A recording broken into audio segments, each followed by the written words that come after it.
Hello, friends. Good morning to all of you, and welcome back. In the last session, we have talked about Indas 101, right? And in Indas 101, we have talked about lots of things, guys. Right? So let's devote 5 to 10 minutes what we have discussed in the previous session, right?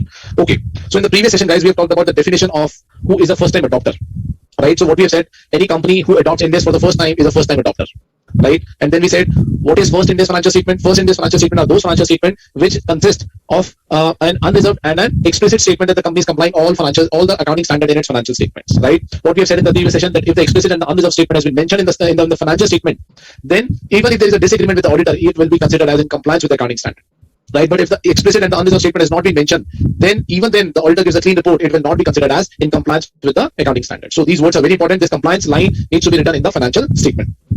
Then we have talked about what is previous gap. Previous gap means the gap which has been adopted by the company prior to adoption of Ind AS for the purpose of the statutory reporting requirement in India is the previous gap. That financial statement must be in compliance with Section 133 of the Companies Act. What is Section 133? Section 133 empowers Ministry of Corporate Affairs to issue the accounting standard in consultation with ICAI. Right? So I cannot say that my previous gap is IFRS. I cannot say my previous gap is US gap. I cannot say my previous gap is Irish gap. I cannot say my previous gap is any Thai gap or any other gap. My previous gap in India for the purpose of India's financial statement has to has a Indian gap only. Right? So now in this entire standard is applicable only in respect of the transition date, which is 1st April 2015 for the phase 1 companies, 1st April 2016 for the phase 2 companies. If any company is going for first time adoption of India's, let's say 31st March 22, the transition date will be 1st April 2020, and this entire standard will be applicable on that particular date. Right. Then we have talked about the general principles of Ind AS. What is the general principle? That we will recognize all assets and liabilities as per Ind AS. For example, derivative, which is not supposed to be recognized in the previous gap. De-recognize of all assets and liabilities as per Ind AS. Reclassify all assets and liabilities as per Ind AS, and measure all assets and liabilities as per Ind AS, which is nothing but fair valuation. Correct, guys. These are the general principles which we have talked about in the previous session. That means in respect of preparation of the financial statement, I have to follow these principles in order to recognize my assets, in order to recognize my liabilities. Why the standard is not talking about P&L item? Why this general principle is not talking about the P&L item? Because of the transition date, we don't prepare the P&L.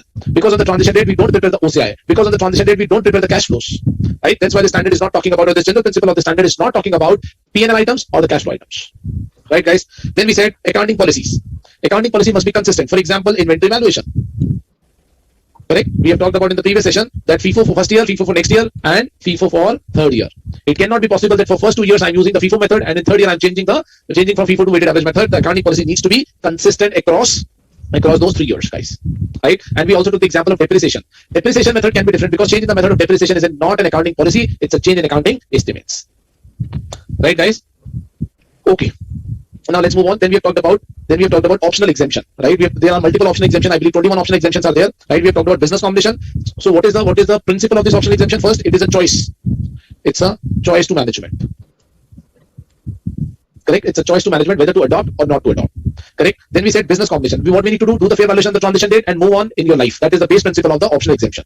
Business combination, we need to apply Ind AS 103 retrospectively. This is the premise. But what is the exemption? Do not restate past business combination or restate from a particular date. It's a choice available to the management.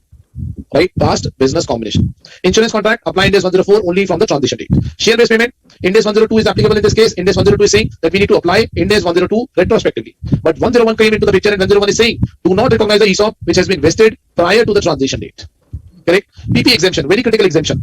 Either to go for fair value or carrying value. What is the premise? Premise is that we need to apply Ind AS 16 retrospectively. We need to do componentization. We need to depreciate it based on the capital, based on the component accounting, and based on the useful life. Right? So what is the exemption? Either to go for fair value on the transition date or to go for carrying value on the transition date. We have discussed certain nuances of fair value and carrying value. If the company go for fair value, it is available for any item in the PPE. Then the company can do the cherry picking.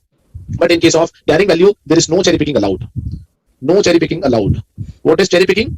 Cherry picking means if the carrying value exemption has been taken, then it needs to be applied on all the items, on all the classes. It is not possible that for some items I'm applying carrying value and for another items I'm applying another concept. That's not possible. Right? Cumulative translation difference, we said it is FCTR, foreign currency translation reserve account. Since we are building a new book, put it set to 0 and transfer the balance.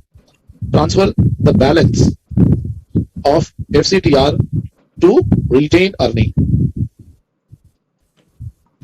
Right? Transfer the balance of FCTR to retained earning. Right, guys? These are the exemptions. 5 exemptions out of 21 we have discussed in the previous session. I'm happy to answer your questions if there is any query. So Sairam has raised a question, sir, what is the latest accounting standard? Sairam is asking what is the latest accounting standard? Latest accounting standard within Ind AS is Ind AS 116, which came from 1st April 2019. Right? And it is possible that the ICAI has also, the draft has already been issued for Ind AS 117, which is on the insurance contract. Right? But the final standard needs to be issued by ICAI in the due course. But as of now, Ind AS 116 is the latest accounting standard. I hope this is clear to you, Sairam. Okay, guys, let's move on and understand, because there are multiple exemptions which we need to read. Then we need to read mandatory exceptions, and then we need to also do certain